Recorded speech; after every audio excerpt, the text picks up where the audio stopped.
বিসমিল্লাহ বিসমিল্লাহির রহমানির রহিম। পরম করুণাময় ও অসীম দয়ালু আল্লাহ পাকের নামে শুরু করছি। প্রিয় দরদিগণ, আমরা অনেক মানুষই জানি না যে পাপ কি এবং পুণ্য কি। পাপ পুণ্যের হাকিকত না জানার কারণে আমাদের কোনো ইবাদত কাজে আসবে না। আমরা যতই ইবাদত করি, বন্দেগী করি, যদি আমি পাপ কি এবং পুণ্য কি সেটাই না জানি, তাহলে আমার ইবাদত বিন্দু পরিমাণ কোনো কাজে আসবে না।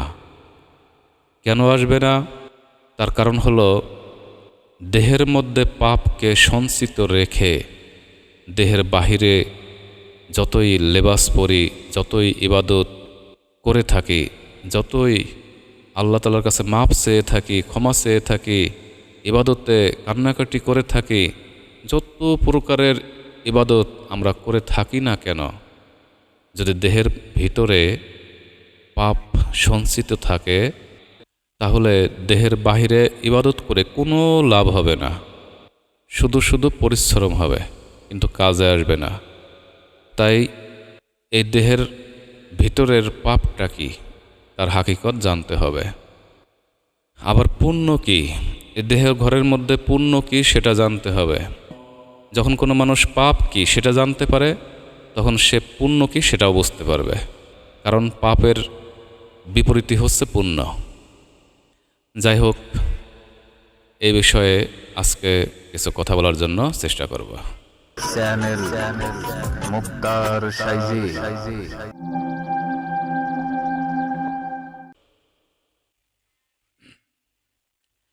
প্রিয় দরদিগণ, আল্লাহ তাআলা মানব জাতি সহ 18,000 মাখলুকাত যা কিছু সৃষ্টি করেছেন, সমস্ত সৃষ্টি হয়েছে একটি বস্তু থেকে। সেই বস্তুটা কি? বীজ। প্রত্যেকটি সৃষ্টি বীজ থেকে হয়েছে। এখন এই বীজের গুণাগুণ, বীজের মধ্যে যে গুণাগুণ থাকে, সেই গুণাগুণটা প্রকাশ পায় কিসে? ফলে। যেমন একটি আম গাছ, সেই গাছে আম ধরল, আম খেতে খুব মিষ্টি। তাহলে ওই আম গাছের ফল এত মিষ্টি হওয়ার কারণ কি? এই মিষ্টির গুণটা ওই আম গাছের বীজের মধ্যে নিহিত ছিল। আবার একই আমের বীজ অন্য একটা প্রজাতির আম গাছ, সেই আমের ফলটা অত্যন্ত টক। টক হওয়ার কারণ কি? কারণ ওই টক আমের গুণাগুণটা নিহিত ছিল ওই আম গাছের বীজের মধ্যে। তাই বীজের গুণাগুণ বা বৈশিষ্ট্য প্রকাশ পায় তার ফলের মধ্য দিয়ে প্রকাশ পায়। আর এই কারণেই যে আম খেতে অত্যন্ত স্বাদ, মিষ্টি, সুস্বাদু, মানুষ সেটাকেই, সেই বীজ বা সেই প্রজাতি কিনে আনায় বাজার থেকে। তাই বৃক্ষের নাম আম গাছ, কিন্তু জাত ভিন্ন ভিন্ন, ফলের স্বাদও ভিন্ন। ইহার কারণ কি? কারণ বীজের গুণাগুণ ভিন্ন ভিন্ন, তাই ফলের স্বাদও ভিন্ন। সমস্ত সৃষ্টির স্বভাব, চরিত্র, ফলের মাধ্যমে যা প্রকাশ পায়, তার গুণাগুণ নিহিত থাকে তার বীজের মধ্যে। বীজ ভালো হলে ফলটাও ভালো হবে, বীজ খারাপ হলে ফলটাও খারাপ হবে। অনুরূপভাবে এই মানবদেহের পাপ কি এবং পুণ্য কি আমরা এখনই বুঝতে পারব। ধরুন, একজন মানুষ জিহ্বা দ্বারা মিথ্যা কথা বলল। সেই মিথ্যা কথা বলার কারণে অন্যান্য সৃষ্টির বড় একটা ক্ষতি হয়ে গেল। ওই ব্যক্তি মিথ্যা কথা বলার কারণে যে পাপ তার দেহঘরে সঞ্চয় করা হলো, সেই সঞ্চিত অংশটুকু দেহের কোন বস্তুতে গিয়ে আশ্রয় নেয়, এটা আমরা অনেকেই জানি না। ওই পাপটুকু আশ্রয় নেয় তার দেহঘরের বীজের মধ্যে। কোনো মানুষ যখন হারাম পথে হারাম খাবার খায়, হারাম খাবার কি? যেমন কোনো মানুষ সুদ ঘুষ খেয়ে অর্থ উপার্জন করল, মানুষের উপরে জুলুম করে নির্যাতন করে অর্থ উপার্জন করল, মানুষকে ধোঁকা দিয়ে মিথ্যা কথা বলে প্রতারণা করে অর্থ উপার্জন করল, মানুষের সম্পদ চুরি করে অর্থ উপার্জন করল। এভাবে অবৈধ পথে যে সমস্ত মানুষ উপার্জন করে জীবিকা নির্বাহ করে, সেই অর্থ দিয়ে যা খানা এই দেহঘরে প্রবেশ করায়, সমস্ত খানাটাই হচ্ছে হারাম খাবার। এই হারাম খাবার আহার করার ফলে এই দেহঘরের যে পাপ হয়, সেই পাপটুকু রক্তের মধ্যে মিশে, রক্তের মাধ্যমে মিশে রক্ত থেকে ধীরে ধীরে তার বীজের মধ্যে প্রবেশ করে, বীজ আকারে আশ্রয় নেয়।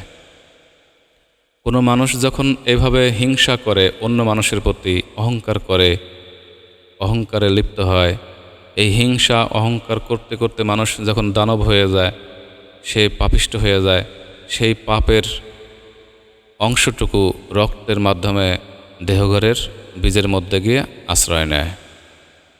কোনো মানুষ যখন কামনায়, লালসায় লিপ্ত হয়, দুনিয়ার মোহমায়ায় লিপ্ত হয়, এই লালসা, কামনা, বাসনা, দুনিয়ার মোহমায়ায় যখন কোনো মানুষ কুকর্মে লিপ্ত হয়, কুপ্রবৃত্তির সাথে জড়িয়ে যায়, তার ফলে যে পাপ হয়, এই দেহঘরের সেই পাপটুকু তার রক্তের সাথে মিশে গিয়ে দেহঘরের বীজের মধ্যে গিয়ে আশ্রয় নেয়। এইভাবে কোনো মানুষ যখন পাপ কর্ম করতে করতে করতে সীমা লঙ্ঘন করে, সেই ব্যক্তির সমস্ত পাপ তার দেহঘরের বীজের মধ্যে গিয়ে আশ্রয় নেয়। অতঃপর সেই মানুষের দেহ ঘরের বীজ হয়ে যায় একটি পাপিষ্ঠ বীজ, একটি ভাণ্ড হয়ে যায়। অতঃপর ওই মানুষের সেই দেহঘরের বীজ থেকে যা সৃষ্টি হয়, সেই সৃষ্টিও হয়ে যায় একটি পাপিষ্ঠ সৃষ্টি। ওই সৃষ্টি যত গুনাহ করবে, পাপ করবে, সমস্ত পাপ এই যিনি সৃষ্টি করেছেন সেই আত্মার উপরে গিয়ে পড়বে। সেই আত্মাকে পাপের সাজা ভোগ করতে হবে। তাহলে কি হলো? একজন পাপিষ্ঠ মানুষের বীজ থেকে যত সৃষ্টি হবে, যত বংশ বিস্তার হবে, সমস্ত পাপের প্রতিফল এই ব্যক্তি সৃষ্টির যিনি করেছেন সেই আত্মা তাকে ভোগ করতে হবে। আর এই কারণেই আত্মার মুক্তি পাওয়া এত সহজ ব্যাপার নয়। আত্মা দুর্ভোগের মধ্যে থাকাটাই হচ্ছে জাহান্নাম, আত্মা কষ্টের মধ্যে থাকাই হচ্ছে জাহান্নাম। মানুষ মারা যায়, তার দেহ আস্তে আস্তে নষ্ট হয়ে যায়, মাটিতে মিশে যায়, কিন্তু আত্মা তার মরণ হয় না। আত্মা এইভাবে সৃষ্টির মধ্যে গিয়ে বিভিন্নভাবে দেহ আকার ধারণ করতে করতে করতে সাজা ভোগ করে অনন্তকাল। এভাবেই সেই আত্মাকে পাপ কর্মের কারণে দুর্ভোগ, আযাব সৃষ্টি জগতে একের পর এক লক্ষ লক্ষ জনমে তাকে আযাব ভোগ করতে হয়। তাহলে এবার চিন্তা করে দেখুন, যে সমস্ত আত্মা ফেরে পড়ে যায়, সেই আত্মার মুক্তি পাওয়া কতটা কঠিন। এতক্ষণ যে কথাগুলো বললাম, এটা ছিল একজন পাপিষ্ঠ মানুষের বীজের হাকিকত।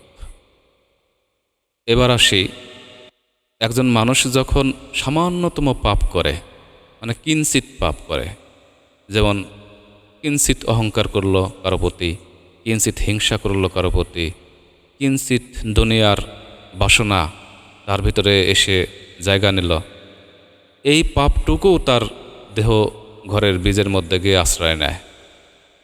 আর এই বিন্দু পরিমাণ পাপ যখন বীজের মধ্যে আশ্রয় নেয়, সেই ব্যক্তিও মনে করতে হবে সে আবার ফেরে পড়বে। কিঞ্চিত পাপ আল্লাহ কাউকে মাফ করবেন না। আমরা মুখে যতই আল্লাহর কাছে মাপ চাই, হে আল্লাহ আমাদের মাপ করে দিন, কিন্তু দেহঘরের মূল জায়গায় পাপ সঞ্চয় করে রেখেছি। দেহঘরের মূল স্থানে পাপ সঞ্চয় করে রেখে আমরা মুখে মুখে যতই আল্লাহর কাছে কান্নাকাটি করি, হে আল্লাহ আমাকে মাফ করে দাও, আল্লাহ মাপের দাড়িপাল্লা নিয়ে বসে রয়ে নাই। আল্লাহ বলেছে প্রত্যেক মানুষ তার কর্মের প্রতিফল ভোগ করবে। কেউ যদি কিঞ্চিত পাপ করে, যেমন সূরা জিল জালের মধ্যে রয়েছে, যাররা যাররা পাপ পুণ্যের হিসাব আল্লাহ নেবেন। কেউ যদি কিঞ্চিত পরিমাণ পাপ দেহঘরের মধ্যে সঞ্চয় করে, সেই পাপের ফল তাকে ভোগ করতে হবে। যেমন এই জন্মে কোনো একজন মানুষ সামান্য বিন্দু পরিমাণ লোভ করল, লালসা করল, সেই লোভের সামান্য এক জাররা পরিমাণ পাপের অংশ যদি তার বীজের মধ্যে সঞ্চয় থাকে, সেই মানুষটাকেও আবার পরবর্তীতে তার আত্মাকে সাজা ভোগ করতে হবে। সে মুক্তি পাবে না, তাকে আবার আসতে হবে সৃষ্টির মধ্যে। তাকে সংশোধনের জন্য আল্লাহ তাকে আবার জন্মান্তর চক্রে ফেলে দেবে। তুমি সংশোধন হও, অর্থাৎ পরিপূর্ণভাবে কোনো মানুষের আত্মা সংশোধন না হওয়া পর্যন্ত, পরিশুদ্ধতা ফিরে না পাওয়া পর্যন্ত তাকে সাজা ভোগ করতে হবে জন্মান্তরে। আর যখন কোনো আত্মা পরিশুদ্ধতা ফিরে পায়, তার পূর্বের স্বভাব ফিরে পায়, স্বচ্ছতা লাভ করে, তখনই সেই আত্মা পরমাত্মার সাথে বন্ধুত্ব করতে পারে, পরমাত্মার সাথে সে মিশে যায়। তাই আত্মার পরিশুদ্ধতাই হচ্ছে জান্নাত, আর আত্মার অপবিত্রতাই হচ্ছে জাহান্নাম। আত্মার অপবিত্রতাই হচ্ছে অন্ধকার, ঘোর অন্ধকার। আল্লাহ পাক মানুষ সৃষ্টি করেছেন আল্লাহকে পাওয়ার জন্য, কিন্তু মানুষ যদি আল্লাহকে ভুলে গিয়ে এই দুনিয়ামুখী জীবনযাপনের জন্য কিঞ্চিত লোভ লালসা কামনা বাসনা রেখে মনের মধ্যে পুষে সেই অবস্থায় যদি কোনো মানুষ মারা যায়, তাহলে সেই মানুষকে আল্লাহ পাক আবার পুনরায় জন্মান্তর চক্রে পাঠাবেন তার আশা বাসা পূরণ করার জন্য। অর্থাৎ কিঞ্চিত বাসনা থাকতে কোনো মানুষই মুক্তি পাবে না যদি সেই বাসনা হয় দুনিয়ামুখী। তাই কোনো মানুষ যখন কিঞ্চিত বাসনা রেখে মারা যায়, তাকে আবার কোনো না কোনো সৃষ্টির মধ্যে আবার জন্ম নিতে হবে, নিয়ে সে আবার আযাব ভোগ করবে। তাই আত্মার মুক্তি পাওয়া এত সহজ নয়। এক বালুকণা জাররা পরিমাণ বাসনা, দুনিয়ার মোহ কামনা, বিন্দু পরিমাণ পাপ দেহঘরের মধ্যে বীজের মধ্যে যদি সঞ্চয় থাকে, তার পাপের প্রতিফল তাকে ভোগ করতে হবে। যাই হোক, এবার নিশ্চয় বুঝতে পেরেছি যে পুণ্যটা কি। পুণ্যটা হচ্ছে এই দেহের বীজকে পরিশুদ্ধ করা, দেহের বীজকে স্বচ্ছতা ফিরে আনা। দেহ বীজ যার পরিশুদ্ধ, স্বচ্ছ এবং নির্মল, আয়নার মতো, কাচের আয়নার মতো নির্মল পরিষ্কার, সেই মানুষটা হচ্ছে পুণ্যবান। সেই পুণ্যবান ব্যক্তি একমাত্র মুমিন ব্যক্তি। এখন হয়তো পুণ্যটা কি বুঝতে পেরেছি। যদি কোনো মানুষ তার দেহঘরের সঞ্চিত বীজকে পরিশুদ্ধ করতে চায়, স্বচ্ছতা রাখতে চায়, কাচের আয়নার মতো নিষ্পাপ করতে চায়, দেহঘরের বীজ পাক পবিত্র বস্তুতে রূপান্তর করতে চায়, তাহলে তাকে ত্যাগ করতে হবে কি? দুনিয়ার সমস্ত মিথ্যা কথা, অন্যায়, পাপ, কর্ম, কুপ্রবৃত্তি, লালসা, বাসনা যা আছে সমস্ত কিছু তাকে ত্যাগ করতে হবে। আর একজন মানুষ মানব জন্ম পেয়ে সৎ পথে পথ চলা এত সহজ নয়, অনেক কঠিন, অনেক কঠিন। আপন দেহঘরের বীজকে পাক পবিত্র করে রাখা, পরিশুদ্ধ করে রাখা, নিষ্পাপ করে রাখা, যেভাবে আল্লাহ আমাকে প্রথম মায়ের গর্ভে নিষ্পাপ করে পৃথিবীতে আবির্ভাব করেছিল, সেই নিষ্পাপ বস্তুর মতো যদি আবার দুনিয়া থেকে যাওয়ার সময় ওই বস্তুটাকে নিষ্পাপ রাখতে পারি, তবেই তো আমি নিষ্পাপ। তাই সারা জীবন দুনিয়ার মধ্যে বসবাস করার পরেও কোনো মানুষ দুনিয়া থেকে বিদায় নেওয়ার পূর্বে তার দেহঘরের সেই বস্তুটাকে যদি পাক পবিত্র পরিপূর্ণ পরিশুদ্ধ রাখতে পারে, তবেই সেই ব্যক্তি একমাত্র মুক্তি পাবে। আর এই কারণেই অনেক মানুষ যারা সাধনায় রত, তারা সৃষ্টি করার আগে চিন্তা ভাবনা করে। তারা চিন্তা করে আমি একটা মানব সৃষ্টি করব, যদি বিন্দু পরিমাণ আমার কোথাও ভুল থাকে তাহলে আমার কি গতি হবে। আর এই কারণেই কোনো সাধকগণ সৃষ্টিতে গেলে অনেক চিন্তা ভাবনা করে, অনেক কিছু ভাবনা করে যে আমি কতটুকু পরিশুদ্ধ আছি, তারপর সে সৃষ্টিতে যায়। সৃষ্টিতে গেলে হিসাব নিকাশ তার দিতে হবে। আর এই কারণেই ফকির লালন সাহেজি বলেছিলেন, পিতার বীজে পুত্রের জনম, তাইতে হয় পিতার পুনর্জনম। তাই সাধকগণ সৃষ্টিতে যাওয়ার আগে অনেক চিন্তা ভাবনা করে, নিজের দেহটাকে ফানা ফানা করে গবেষণা করে, আমার জন্ম থেকে এই পর্যন্ত কোনো পাপ হয়েছে কিনা। এখন যদি কোনো মানুষ মনে করে যে আমি তো অতীতে অনেক পাপ করেছি, এখন আমি পরিশুদ্ধতা লাভ করতে চাই, তাহলে করণীয় কি? নিশ্চয়ই তার করণীয় আছে। মানুষ ভুল করে ভুল পথে যদি চলে যায়, তাকে আবার পুনরায় সঠিক পথে ফিরে আসার সুযোগ আল্লাহ দিয়েছেন। সেই সুযোগটা কি? তার একটাই সুযোগ হচ্ছে, আল্লাহ পাক এই পৃথিবীতে অনেক বন্ধু পাঠিয়েছেন। কার বন্ধু? আল্লাহর বন্ধু, যারা আল্লাহর ওলি মুমিন রূপে, মুমিন মানুষ রূপে প্রেরণ করেছেন। সেই মুমিন মানুষের কাছে যেতে হবে, মুমিন মানুষের কাছে সঙ্গ দিয়ে তার কাছ থেকে শিক্ষা দীক্ষা নিতে হবে। কিভাবে, কোন প্রক্রিয়ায় আমি পূর্বে যা পাপ করেছি আবার এখন নিষ্পাপ হতে চাই, আমি ভুল পথ থেকে শুদ্ধ পরিশুদ্ধ পথে আসতে চাই, তাহলে আল্লাহ তাআলার প্রিয় যত মুমিন বান্দা আছে, যত অলিগণ আছে, সেই সমস্ত অলির সহবতে একজন পাপিষ্ঠ মানুষও নিষ্পাপ জীবন ফিরে পাবে। যেমন একটি পাথরে পাথরে ঘর্ষণ দিলে আগুন জ্বলে ওঠে, একটি পাথর কাঠে ঘর্ষণ দিলে আগুন জ্বলে না। তাই পাথর থেকে আগুনের ঝলক দেখতে হলে কাঠের কাছে গিয়ে লাভ নেই, আর একটি পাথরের কাছে যেতে হবে, পাথরে পাথরে ঘর্ষণ দিতে হবে, তবেই তো পাথরের ভিতর থেকে আগুনের স্ফুলিঙ্গ সাধনার দ্বারা উপলব্ধ করা সম্ভব। তাই কোনো মানুষ যদি সারা জীবনের ভুল তার মনে পড়ে, সে এবার পরিশুদ্ধ হতে চায়, পাক পবিত্র হতে চায়, সে সুযোগটা আল্লাহ পাক দিয়েছেন। আল্লাহ পাকের মুমিন বান্দাগণের নিকটে গিয়ে শিক্ষা দীক্ষা নেওয়ার ব্যবস্থা করে দিয়েছেন। যেমন পবিত্র কোরআনে সূরা ফাতহ 10 নম্বর আয়াতে এই বিষয়ে আল্লাহ পাক স্পষ্ট করে বলে দিয়েছেন, হে আমার হাবিব, আপনার হাতে যারা হাত রেখে শপথ পাঠ করে, তারা আল্লাহর হাতের উপরেই হাত রাখে।